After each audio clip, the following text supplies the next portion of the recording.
नमस्कार, आप देख रहे हैं रीवा दर्शन। मैं भूपेंद्र द्विवेदी। आइए जान लेते हैं क्या है आज की प्रमुख खबरें। कलेक्ट्रेट सभागार में डिजास्टर मैनेजमेंट की बैठक संपन्न। रीवा सांसद व विधायक समेत सभी प्रशासनिक अधिकारी रहे मौजूद। महाराष्ट्र से प्रवासियों को लेकर रीवा पहुंचे ट्रक को दूसरे तेज रफ्तार ट्रक ने मारी ठोकर। एक श्रमिक की दर्दनाक मौत, दर्जन भर घायल। गुजरात भरूच नगर से प्रवासी श्रमिकों को लेकर रीवा रेलवे स्टेशन पहुंची एक और श्रमिक स्पेशल ट्रेन। और एमपी-यूपी बॉर्डर में प्रवासी श्रमिकों का लगा मेला, प्रशासनिक उदासीनता आई सामने। इन खबरों को आगे हम विस्तार से जानते हैं।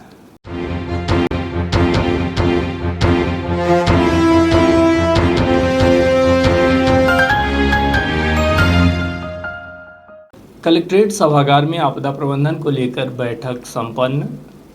कोरोना संक्रमण को लेकर लगातार चल रहे लॉकडाउन को मद्देनजर रखते हुए जनता को किसी तरह की परेशानियों का सामना न करना पड़े, इस बात को लेकर बुधवार को कलेक्ट्रेट सभागार में सांसद व विधायकों समेत अन्य प्रशासनिक अधिकारियों की आपदा प्रबंधन को लेकर हुई अहम बैठक में कई निर्णय लिए गए हैं। इस दौरान रीवा सांसद जनार्दन मिश्रा समेत विधायक व प्रशासनिक अधिकारी मौजूद रहे। बैठक के दौरान लगातार बाहर से आ रहे प्रवासियों को समुचित इंतजाम जैसे स्वास्थ्य सुविधाएं एवं खाने पीने की व्यवस्था उपलब्ध कराए जाने समेत गर्मी को देखते हुए पानी की उपलब्धता गांवों में सुगम तरीके से कराने के साथ गेहूं उपार्जन को लेकर विशेष चर्चा की गई। साथ ही लॉकडाउन का सख्ती से पालन कराने प्रशासन व पुलिस अपनी जिम्मेदारी का निर्वहन करे, दुकानों में सोशल डिस्टेंसिंग का पालन सुनिश्चित कराए जाने आदि तमाम विषयों पर विशेष चर्चा की गई है।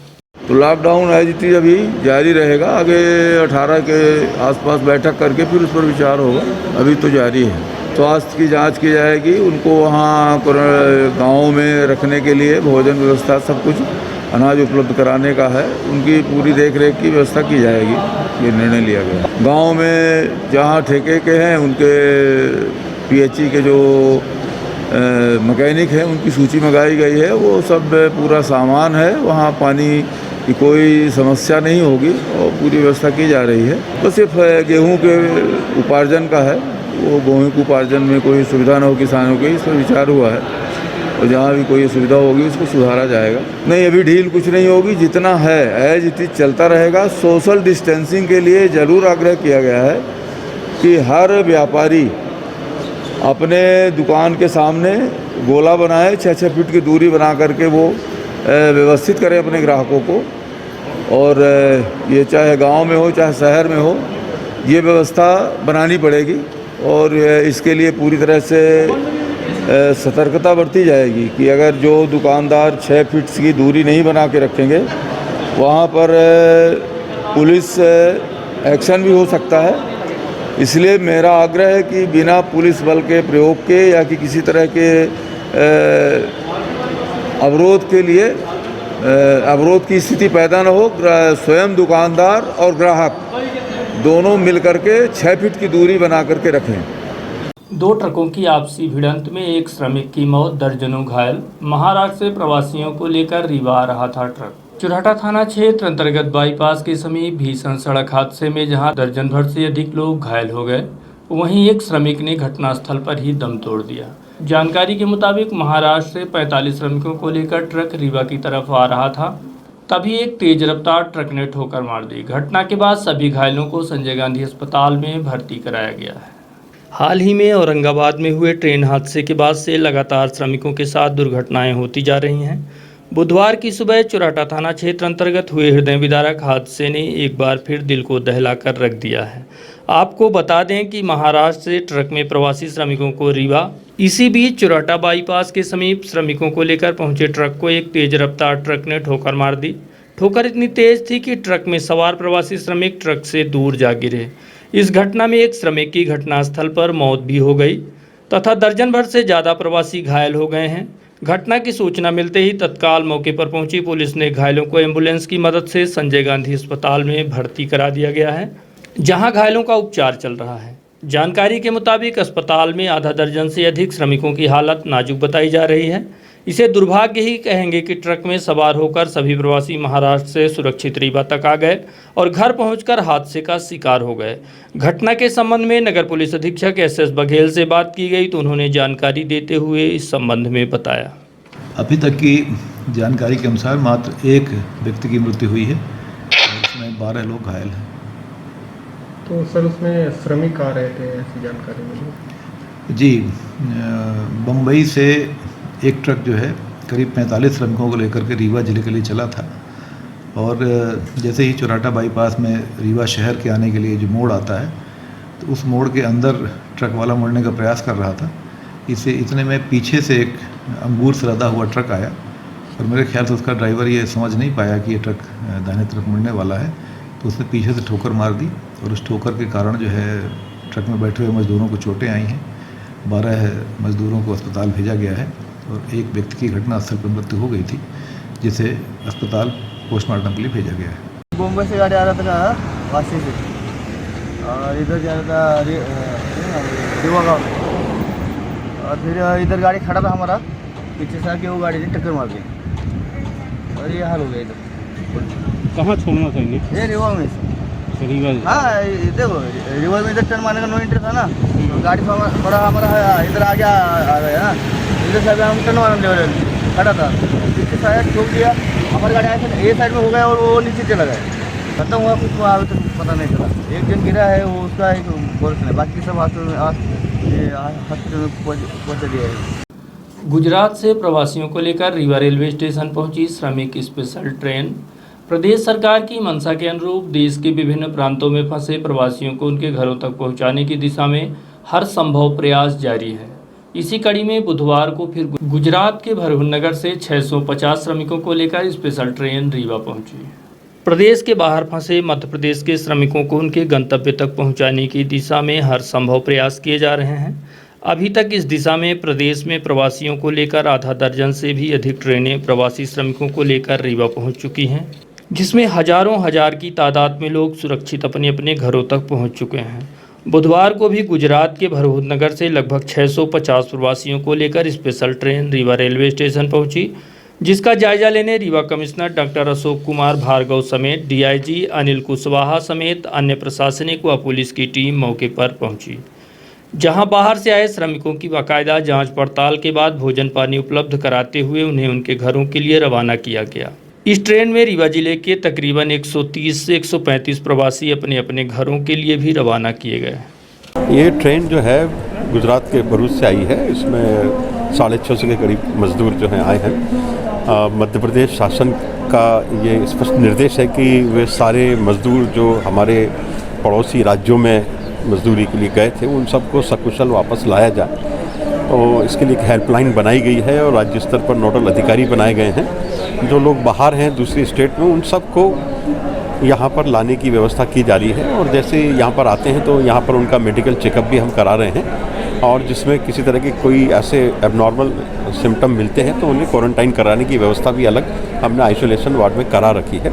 यहाँ आते से ही उनका नाम वगैरह पूरा रजिस्ट्रेशन होता है, उनकी मेडिकल चेकअप करते हैं और उनकी सबकी सूची बन रही है और सभी को उनके गंतव्य स्थल तक पहुँचाने के लिए पर्याप्त मात्रा में यहाँ सब बस की व्यवस्थाएँ की गई हैं। इनसे किसी प्रकार का कोई किराया वगैरह नहीं लिया जा रहा है, ना ही बस का कोई किराया इनसे लिया जाएगा। इनको निःशुल्क मुफ्त में इनके घरों तक पहुंचाया जाएगा और पहुंचाने के पहले जैसा कि आप देख रहे हैं यहाँ भोजन की पर्याप्त व्यवस्था है। गर्म ताज़ा भोजन इनको सबको उपलब्ध कराया जा रहा है और इनकी सुरक्षा का भी पूरा इंतजाम है। सूरत से जो है ट्रेन अभी आई है आपके सामने, इसमें काफ़ी लोग आपको लेके आए हैं। इसमें लगभग 130 से 135 लोग रीवा जिले के भी हैं और अन्य जिलों के भी हैं। तो रीवा जिले को तो रोक के उनकी चेकिंग हो रही है, अन्य जिलों को लोग पूरा भेज दिया गया है।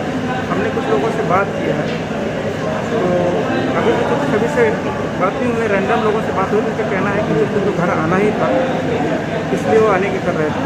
हालांकि उनको इस कंपनी में काम कर रहे थे, कुछ पैसे आधे मिले हैं उनको, ऐसे रहने की खाने की ऐसी प्रॉब्लम वो नहीं बता रहे थे फिलहाल, जिनसे हमारी बात हुई है, और वो घर आना चाहते थे। जो लोग हैं ये लोग यहाँ से अभी जाएंगे, इनका मेडिकल चेकअप होगा और जो इस पर कोई साइन नहीं हो किसी प्रकार का, उनको उनके घरों तक पहुँचाया जाएगा और जो जिसमें किसी प्रकार का साइन होगा, लक्षण दिखाई देंगे, उनको इससे ज़्यादा क्वारंटाइन किया जाएगा।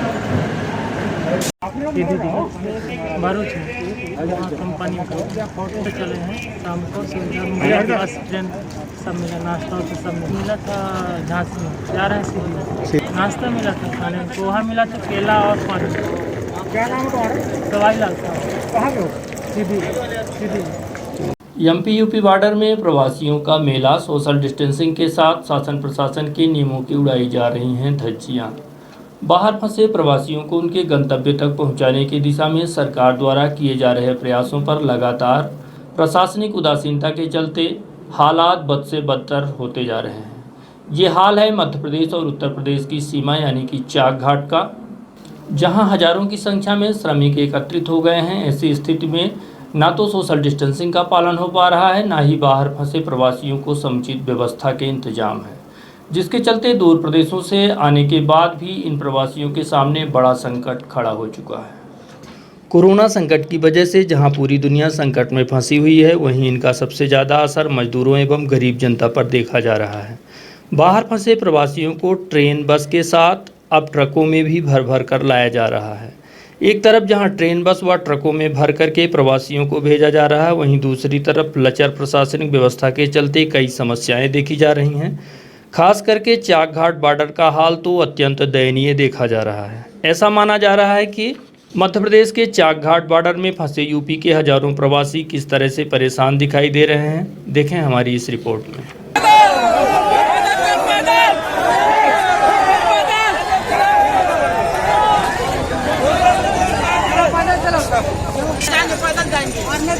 आप लोग मार के जो भी हमारा हाथ पैर तोड़ दीजिए, लेकिन हम लोग पैदल घर जाएंगे। सरकार नहीं मदद करेगी तो हम लोग पैदल जाएंगे।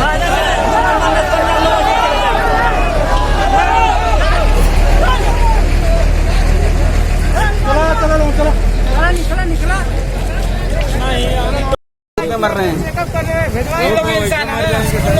1800 किलोमीटर पैदल चल के आए हैं, हैदराबाद से चल के यहाँ तक आ गए हैं। तो क्या मैं पैदल अपने घर तक नहीं जा सकता हूँ? 9 बजे से आके बैठे हुए यहाँ पे, आप बस आ रही तब बस आ रही है। देखिए यहाँ 3 बस आ चुकी है। यहाँ हो रहा है क्या नाम, अभी आ रही है, अभी 30 बस का दोस्त आ रहा, 25 का दोस्त आ रहा, कोई दोस्त का क्या दोस्त आ रहा है?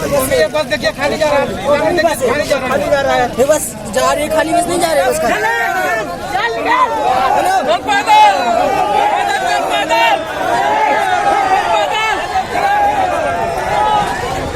ये जानना चाहते हैं यूपी सरकार से। खोलिए ये 5 लोग हैं हम लोग डिस्ट्रिक्ट महाराजगंज। ये देखिए, ये आधार कार्ड हमारी है और हम लोग की टेस्ट है एमपी से। देखिए 5 लोग हैं, 4 दिन से भूखे हैं हम यहाँ पर। यहाँ हमको 5 घंटे से ले करके इस धूप में हमको रगड़ा जा रहा है। हमारी उम्र 38 बरस है, हम 24 कर रहे हैं, हम परेशान हैं यहाँ पर। किसी प्रशासन से आपने बात की? कौन सा प्रशासन हमको मालूम नहीं है। वो उधर रखे हैं, इधर रखे हैं, हम क्या करें?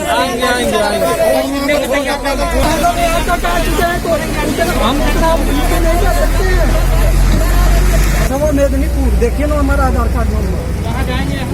महाराजगंज तो जाना चाहिए, महाराजगंज जाके सही है। ये देखिए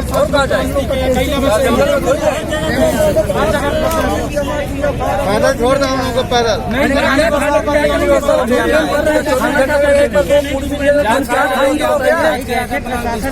हमारे पास भगवान पैर तो दिया है, हम बॉर्डर तक जा सकते हैं।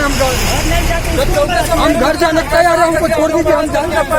हमको कोई साधन नहीं चाहिए। नागपुर से हम लोग पैदल आ रहे हैं। हमारी हमको कोरोना है, यहाँ इतना भीड़ लगा है। अभी कोरोना होगा तो कौन ये रजा देगा बताइए? बताइए सोशल डिस्टेंसिंग कहाँ जा रहा है? ये बात है। कोरोना वायरस संक्रमण के लगातार बढ़ रहे प्रकोप को देखते हुए रीवा में लॉकडाउन की समय सीमा को यथास्थिति रखते हुए 30 मई तक के लिए बढ़ा दिया गया है। बुधवार को जिला आपदा प्रबंधन समिति की बैठक में रीवा जिले में 30 मई तक लॉकडाउन की समय सीमा को बढ़ाने का निर्णय लिया गया है, जिसमें वर्तमान परिदृश्य के अनुसार इस लॉकडाउन को 30 मई तक के लिए बढ़ाया गया है। इस दौरान जो व्यवस्था जैसी चल रही है वो वैसे ही चलती रहेगी, लेकिन इस दौरान व्यापारी अपने संस्थान में सोशल डिस्टेंसिंग का अनिवार्य रूप से पालन करें तथा बाहर से आने वाले श्रमिकों के संबंध में निर्देश जारी किया गया है कि अगर बाहर से आने वाले लोग घर से बाहर घूमते पाए जाते हैं तो उन्हें क्वारंटाइन सेंटर में रखा जाएगा, जिसके लिए बाकायदा टीम भी तैनात की गई है। सिरमौर जनपद क्षेत्र में बाहर से आए प्रवासियों का हाल जानने भ्रमण पर निकले संजय द्विवेदी, कहा हर संभव मदद की जाएगी लोगों की। सरकार देश के विभिन्न प्रांतों में फंसे प्रवासियों को उनके गंतव्य तक पहुंचाने की दिशा में हर संभव प्रयास कर रही है। वहीं अपने अपने क्षेत्रों में जनप्रतिनिधियों द्वारा भी प्रवासियों यानी बाहर से अपने घर पहुंचे श्रमिकों को किसी तरह की कोई समस्या ना हो, इस बात का विशेष ध्यान रखा जा रहा है। इसी कड़ी में सिरमौर जनपद अध्यक्ष प्रतिनिधि संजय द्विवेदी का अहम योगदान देखा जा रहा है। बाहर से आए प्रवासियों को किसी तरह की असुविधा न होने पाए, इस बात का विशेष ध्यान रखा जा रहा है। सिरमौर जनपद अध्यक्ष प्रतिनिधि संजय द्विवेदी द्वारा खासकर सूरत, गुजरात, महाराष्ट्र समेत अन्य प्रांतों से आए जिन श्रमिकों को होम क्वारंटाइन किया गया है, उनसे मुलाकात कर उन्हें सोशल डिस्टेंसिंग का पालन करने की सलाह के साथ साथ उनकी ज़रूरतों की भी पूर्ति की जा रही है। इसके साथ ही गर्मी के मौसम में क्षेत्र में जल संकट से बचने की दिशा में हैंडपंप सुधार के साथ लोगों की प्रत्येक समस्याओं का समाधान किया जा रहा है। गुड़ में गरीबों को बांटा गया खाने का पैकेट। युवा एकता परिषद एवं भैया साहब यूथ ब्रिगेड द्वारा गुड़ में समाज सेवा के क्षेत्र में इस संकट काल में अग्रणी भूमिका निभाने वाले अमित सिंह लबी, रामू गर्ग, विवेक पांडे, वीरेंद्र यादव समेत इनकी पूरी टीम लगातार इस मुश्किल घड़ी में दीनहीन व गरीबों की सेवा में तत्परता से जुटी हुई है। लॉकडाउन के तकरीबन 49 दिन पूरे हो चुके हैं। इसके बाद भी गुड़ क्षेत्र में युवा समाज सेवा की जिद में पूरी तत्परता से डटे हुए हैं और समाज के गरीब, कमज़ोर व पिछड़े वर्ग की हर समस्याओं में उनके साथ खड़े हैं और उन्हें हर संभव मदद पहुँचाने में कोई कोर कसर नहीं छोड़ रहे हैं। इसी दिशा में गुड़ के वार्ड क्रमांक 15 में गरीब बस्तियों में खाना, राशन समेत मास्क वितरित किए गए। कोरोना वायरस कांटेक्ट से फैलता है, इसलिए सभी लोग थोड़ा दूरी बना के रखें। घर निकलने से पहले मुंह से कपड़ा या मास्क बांध के निकलें और उसके साथ जब भी कोई वस्तु को छुए तो बार बार हाथ धोएं और कम से कम 20 सेकंड तक हाथ साबुन से या डिटॉल से साफ करें। सूर्योदय संगठन द्वारा प्रत्येक थाने में पहुंचकर पुलिस प्रशासन का किया गया सम्मान। संकट की इस घड़ी में लगातार जनता की सेवा में तत्पर पुलिस कर्मचारियों का सम्मान करने सूर्योदय संगठन द्वारा शहर के प्रत्येक थानों में पहुंचकर पुलिस कर्मचारियों का पुष्पगुच्छ देकर स्वागत सम्मान किया गया। प्रदेश में सूर्योदय संगठन द्वारा नगर के प्रत्येक थानों में पहुंचकर पुलिस प्रशासन के अधिकारियों एवं पुलिस कर्मियों की हौसला अफजाई करने उनका स्वागत सम्मान किया गया। इनके अलावा संगठन द्वारा इस संकट की घड़ी में लोगों की भी हर संभव मदद की जा रही है। इसी कड़ी में 5000 मास्क व 1000 सैनिटाइजर समेत सैकड़ों ग्लव्स भी वितरित किए जा चुके हैं। सूर्योदय संगठन और हमारे वरिष्ठ समाज सेवी अभिराज जी, हम दोनों लगातार हम लोग मिल करके पूरे रीवा जिले के जितने भी हमारे थाने हैं, हमारा संकल्प है कि सभी जितने भी हमारे पुलिसकर्मी सबको हम सम्मानित करें। और इस कड़ी में कई थानों में जैसे समान थाना हो गया, पुलिस कंट्रोल रूम हो गया, अनुसूचित जाति आपका जो तो महिला थाना हो गया, यूनिवर्सिटी थाना हो गया, कोतवाली, यातायात, हर जगह हम जा करके अपने पुलिस कर्मियों का जो हमारे जो कोरोना वीर हैं इनका सबका हम सम्मान कर रहे हैं और इनको पुष्प वर्षा और मास्क वगैरह दे रहे हैं, मास्क सैनिटाइज़र दे रहे हैं और साथ में पुष्प वर्षा करके आपका मनोबल बढ़ा रहे हैं, स्वागत कर रहे हैं। क्योंकि आज के डेट पे सबसे पूरी ताकत के साथ हमारे साथ अगर खड़ा है तो पुलिस प्रशासन खड़ा है और कहीं न कहीं इस महामारी से हमारी रक्षा कर रहे हैं। और हम ऊपर वाले से दुआ करेंगे कि हमारे ये सारे वीर सुरक्षित रहें और कभी भी महामारी के चपेट में ना आए। इस विषय में हम लोग भगवान से भी दुआ कर रहे हैं और साथ में जो तो हर संभव प्रयास करके उत्साहवर्धन और मदद के लिए तैयार। जन शिक्षण संस्थान द्वारा गगेव ब्लॉक हरिजन बस्ती में मास्क वितरण का कार्यक्रम किया गया, जहां शिक्षण संस्थान के पदाधिकारियों ने गरीबों एवं जरूरतमंदों को मास्क वितरित किया। इस दौरान शिक्षक राम शिरोमणि शर्मा, सुनील शुक्ला, अमृतलाल दुबे, राम सुमिरन साकेत, प्रदीप साकेत, हर्षित तिवारी सहित अन्य पदाधिकारी व गांव के जरूरतमंद मौजूद रहे। और अब अंत में आज की प्रमुख खबरें एक बार फिर। कलेक्ट्रेट सभागार में डिजास्टर मैनेजमेंट की बैठक संपन्न। रीवा सांसद व विधायकों समेत सभी प्रशासनिक अधिकारी रहे मौजूद। महाराष्ट्र से प्रवासियों को लेकर रीवा पहुंचे ट्रक को दूसरे तेज रफ्तार ट्रक ने मारी ठोकर, एक श्रमिक की दर्दनाक मौत, दर्जन भर से ज़्यादा घायल। गुजरात भरून नगर से प्रवासी श्रमिकों को लेकर रीवा रेलवे स्टेशन पहुंची एक और श्रमिक स्पेशल ट्रेन। और एमपी-यूपी बॉर्डर में प्रवासी श्रमिकों का लगा मेला, प्रशासनिक उदासीनता आई सामने। तो ये थी आज की प्रमुख खबरें। देखते रहिए रीवा दर्शन। दीजिए हमें इजाज़त। नमस्कार।